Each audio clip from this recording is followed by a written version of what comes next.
Well, good evening, everyone. We're in Brussels at a pivotal time. Stability in Europe hangs in the balance.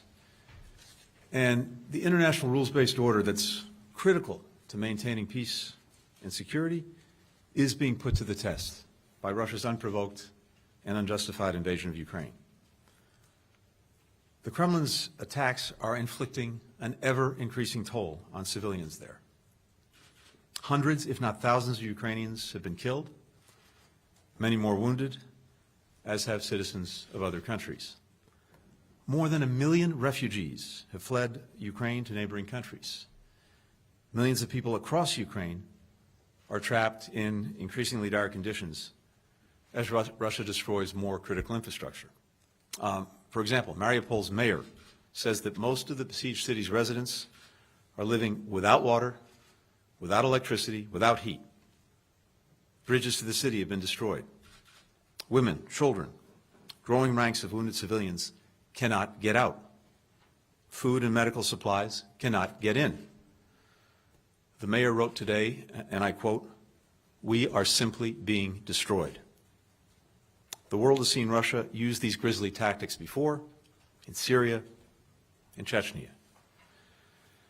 Meanwhile, Russia's reckless operation around the Zaporizhzhia nuclear power plant risked a catastrophe, a nuclear incident. The Kremlin should immediately cease all attacks around Ukrainian nuclear facilities and allow civilian personnel to do their work to ensure the facility's safety and security, as both the IAEA Director General and a resolution adopted yesterday by the agency's Board of Governors have called on Russia to do. The Ukrainian people and government continue to show remarkable courage in defending their country, defending their freedom, defending one another. We said that if President Putin invaded Ukraine, we would increase our support for Ukraine's ability to defend itself while imposing swift and severe costs on the Kremlin. That's exactly what the United States and our allies and partners are doing. That was the focus of our ministerial meetings today with NATO allies, with the G7, with the European Union, as well as in my discussions with the NATO Secretary General, with the EU Commission President von der Leyen, with the EU Council President Michel. We want our alliances to be strong enough to meet any threat. That's why from day one, President Biden made reinvigorating and re-energizing our alliances and partnerships the foundation of our foreign policy. It's why, as Secretary of State, I've come to Brussels, home to NATO and the EU, more than to any other world capital. And that's why we invested so much effort in finding new ways and coalitions to bring allies and partners together. Now we're seeing why that work matters. At NATO, we were joined by the ministers of Finland and Sweden, the EU High Representative Josep Borrell, the foreign ministers of Ukraine, the United Kingdom, and Canada, as well as the Secretary General Stoltenberg, also took part in our meeting with the EU. Never before have NATO and the European Union and other partner nations worked so closely together. This is a new kind of cooperation, and we'll bring this to bear not just in this crisis, but in the years to come. And our European allies and partners are stepping up to lead in unprecedented ways. For the first time, it deployed parts of its response force. Several NATO allies, including the UK, Germany, the Netherlands, Denmark, Spain, France, have sent troops and aircraft and ships to reinforce the alliance's eastern flank. Every NATO ally is providing either military or humanitarian aid to Ukraine. Most are providing both. For the first time, the European Union is financing the purchase and delivery of military assistance to a country under attack. The bloc swiftly adopted the biggest sanctions package in history against Russia. And the EU has granted immediate refuge to Ukrainians and others who call Ukraine home, the first time it has invoked this protection mechanism. Individual countries are also taking extraordinary steps. Germany is doubling its defense spending. Poland has opened its arms to more than 500,000 Ukrainian refugees. Switzerland set aside its tradition of neutrality to adopt the European Union sanctions on Russia. The list goes on. These and other efforts by our European allies to deepen their own capabilities and cooperation do not undermine the transatlantic security alliance, they deepen our collective might. As recently as a few weeks ago, some questioned whether if the regional or international rules-based order came under threat, whether our European allies and partners would be willing to shoulder their fair share of the burden, the risk, the cost to defend it. In the last 9 days, European countries have demonstrated they are more than ready to stand up and stand together. And the United States is standing with Europe, pursuing complementary actions and policies in close coordination with our allies and partners. To give just a few examples, we've deployed an additional 7,000 troops to Europe and repositioned our forces already on the continent to strengthen NATO's eastern flank. We continue to tighten our severe economic sanctions on Russia. Last night, as I think you know, we extended temporary protective status to tens of thousands of Ukrainians living in the United States. And the President has requested an additional $10 billion from Congress to deliver more humanitarian, security, and economic assistance in Ukraine and the surrounding region over the coming days and weeks. Yesterday, President Putin said his so-called special military operation is proceeding exactly as planned.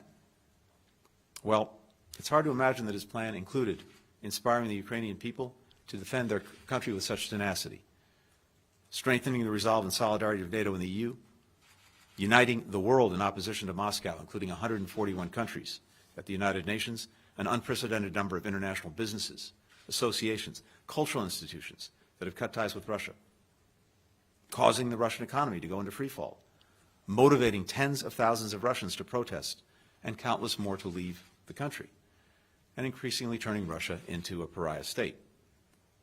If that was President Putin's plan, well, you can say it's working. Russia has never been so isolated.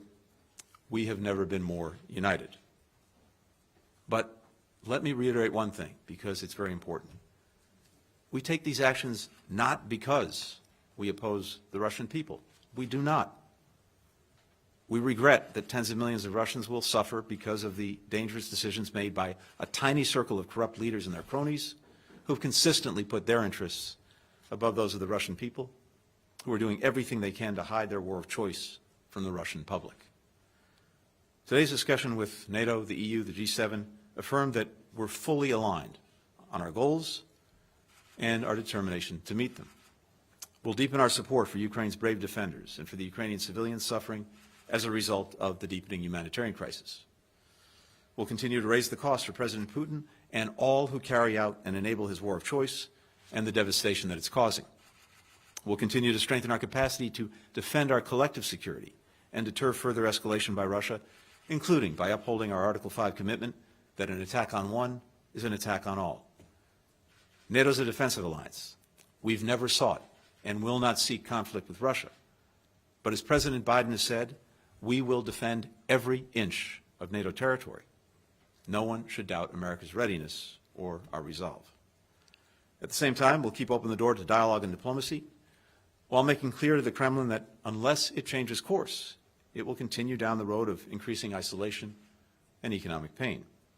And we'll support Ukraine in its talks with Russia to reach a ceasefire and the unconditional withdrawal of Russian forces, something that Foreign Minister Kuleba and I have been discussing on a daily basis. In the meantime, we are working urgently with the government of Ukraine, the ICRC, and others to create humanitarian corridors that will allow civilians to get out of Ukraine's besieged cities and to allow food, medicine, and other vital supplies to get in. Russia's attack created this humanitarian crisis. Now, all countries have a responsibility to pressure the Kremlin to alleviate at least some of the misery that it has wrought. Of all the consequences of Moscow's unprovoked attack, one of the most unexpected is the spark it has lit in people around the world who've come out to demonstrate for freedom, for the rights of Ukrainians. That includes valiant individuals in places where protesting the Kremlin's war means risking arrest, beatings, or worse, as thousands of Russians and Belarusians have done. For years, we've seen the dangerous tide rolling back democracy and human rights and undercutting the rules-based order, fueled in no small part by Moscow.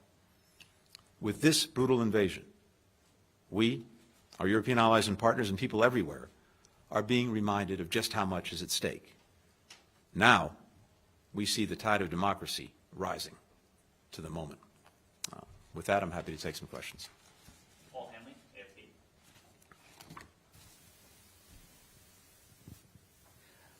Mr. Secretary? Hey, Paul.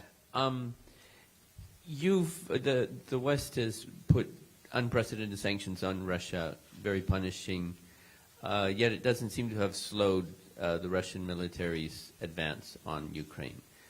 Today, NATO seemed to forswear absolutely putting in a no-fly zone that might protect the Ukrainians. Given that, nothing seems to have slowed this invasion. What can you tell the Ukrainian people who only see things getting worse, seeing a disaster, seeing more suffering, and are pleading for more help from the West? And I have a little follow-up. I could ask it now or in a moment. No, go ahead, please. The West, NATO, has been involved in this in terms of supplying a lot of arms, which you've mentioned, to Ukraine. Can't it supply more more effective arms, larger weapons, jets have been talked about? NATO is engaged in this. Can't it do more for Ukraine? Thank you. Let me take the second part first. We're in constant contact with Ukraine, with government officials and leaders on their needs, and in constant contact and coordination with allies and partners on providing for those needs when it comes to security assistance.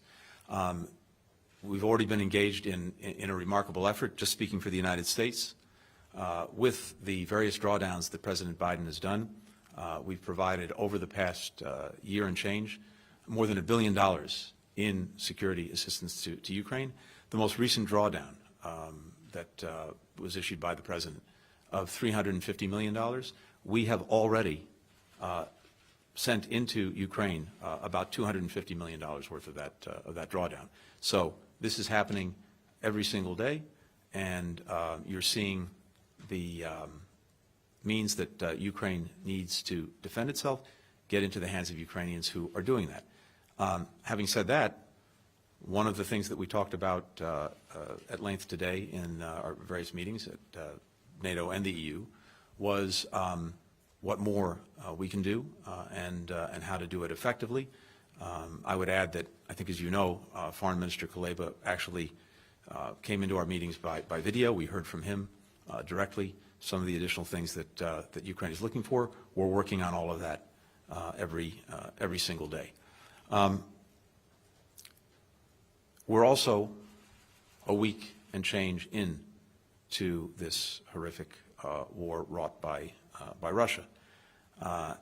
We've had already a dramatic impact far beyond, I think, what anyone would have expected on Russia and its economy. The ruble is trading at its weakest levels ever. It's worth less than a penny. Russian authorities are expecting exporters to sell at least 80% of the foreign currency that they have to prop up what is a rapidly weakening currency. The stock market's been closed for days due to a fear of capital flight once it opens. This is the longest stretch of emergency closure since Russia defaulted back in the 1990s. The CBR has more than doubled their key interest rate. It's the central bank to 20%, the highest in almost 20 years. Capital controls, et cetera. We're seeing, I have a list 5 pages long of all the businesses that have left Russia. But the impact is there, it's powerful, it's real, and it is building. So let's see how Russia responds to that as this really takes hold and takes a grip. Second, as we've been demonstrating by not only what we've been saying, but what we've been doing, the support for Ukraine is real, profound, extensive. The security assistance that we just talked about, that continues to go in. The humanitarian support that we continue to build in response to the humanitarian horror that Russia has wrought, as well as economic assistance. Unfortunately, this is not like flipping a light switch.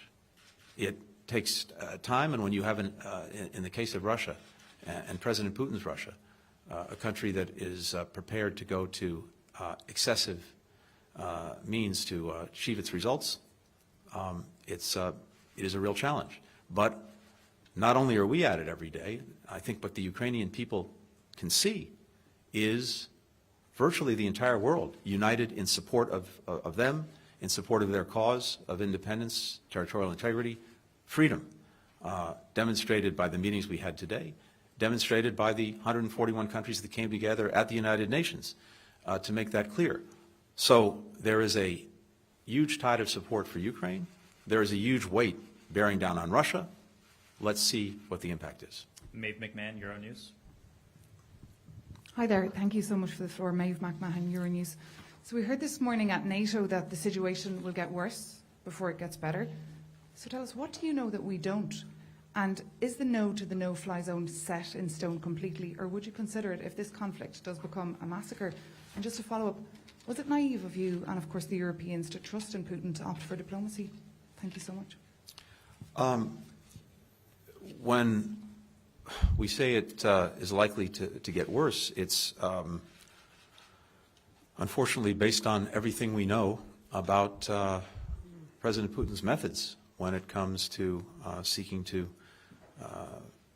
subjugate another country to his will, or another region to his will. We saw it in Chechnya. We've seen it in Syria.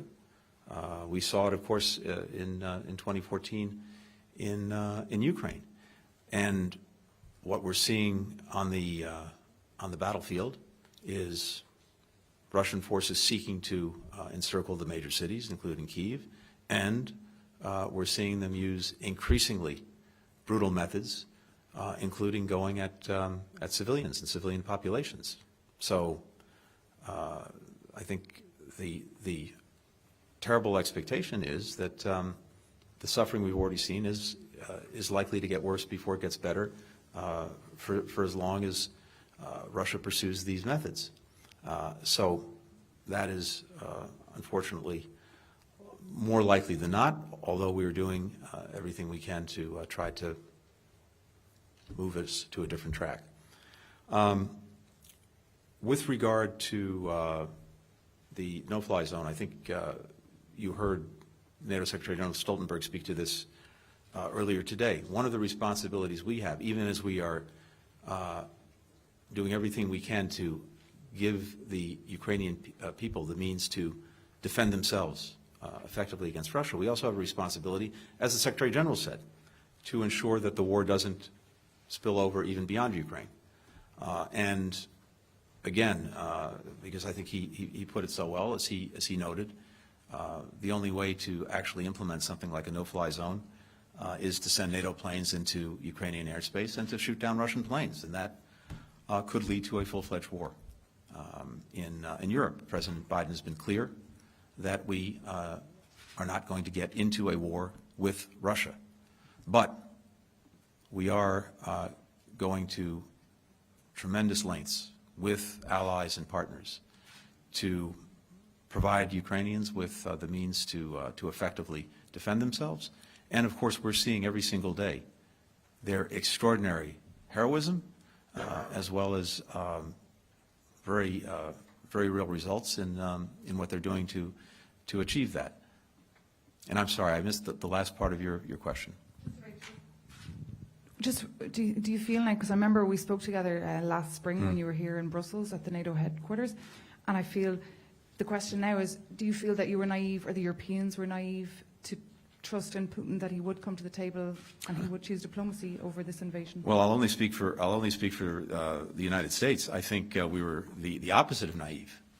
We have been saying, warning for months, that President Putin was planning and was likely to carry out an aggression of Ukraine, and of course, in recent weeks before the invasion began, I laid out before the United Nations, the Security Council, exactly what we expected Putin to do and how he would do it, creating bogus pretexts for war, and then using those false flags and other operations as justification for invading Ukraine.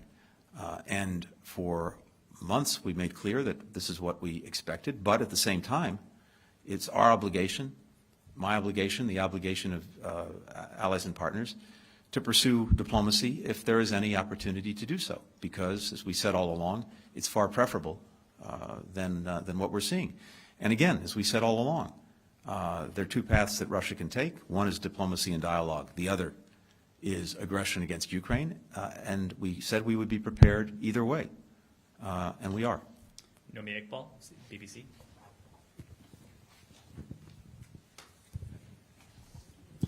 Thank you, Secretary. Are you considering energy sanctions against Russia? Because realistically, how can the West defeat Putin in Ukraine when the West also pays Putin up to $700 million a day in oil, gas and coal? I know the British Foreign Minister, Liz Truss, has talked about it, how Britain's looking into it. Are you?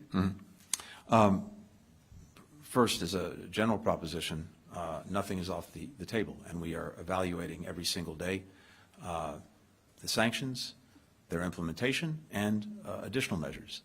The sanctions are designed, in the first instance, of course, to have maximum impact on Russia and Putin, while minimizing harm to us and our allies and partners.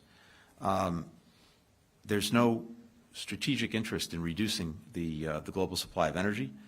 The immediate effect would be to raise prices at the pump for Americans, and also to pad Russian profits with rising prices. So we've been carving out payments for energy trade and transport from the sanctions that we've been implementing. But we have a strong interest, we and our allies, in degrading Russia's status as a leading energy supplier over time. This would be a profound strategic shift. That's why Nord Stream 2 was shut down. That's why we're surging LNG to Europe right now, to help accelerate its diversification away from Russian gas. It's why we're denying critical technologies to Russia for further energy exploration going forward through the export controls we put in place. This is part of a process to reduce reliance, dependence on Russian energy. So that's where our focus is, but again, as I said, we're looking at these things every single day. Well, How long will that take? Well, And how many people have to die in Ukraine before? I'm not going to put a time frame on it. What's happened in record time, as we've seen, are sanctions and other measures that a few weeks ago people would have said were never going to happen. I think we've demonstrated very, very clearly that what we said we would do many months ago, when this crisis first began to emerge, back in November, December, the G7 countries, the European Union, I said that if Russia chose the path of aggression, we would impose massive consequences on Russia, including unprecedented economic sanctions. I know some people thought that was more rhetoric than reality. I think we've demonstrated already how strong that reality is. And again, we're looking every day at measures to increase the extraordinary pressure we're already exerting. we'll take a final question from Yuri Shako, DW. Thank you very much, Secretary. I have two questions. First is also on no-fly zone. You said that NATO will not send fighter jets to Ukraine to shoot down Russians. It's understandable, but there is another way to impose this no-fly zone, and I mean sending to Ukraine air defense capabilities. Of course, the United States sent Stinger missiles, but I'm speaking about high to medium air defense capabilities to support the currently working Ukrainian defense capabilities with S-300 and Buk, which are working also quite well.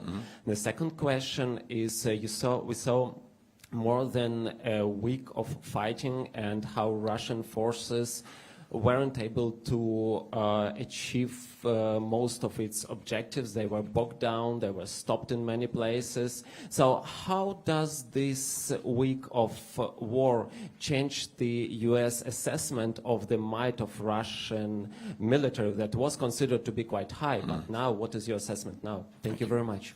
Thank you. First part of the question.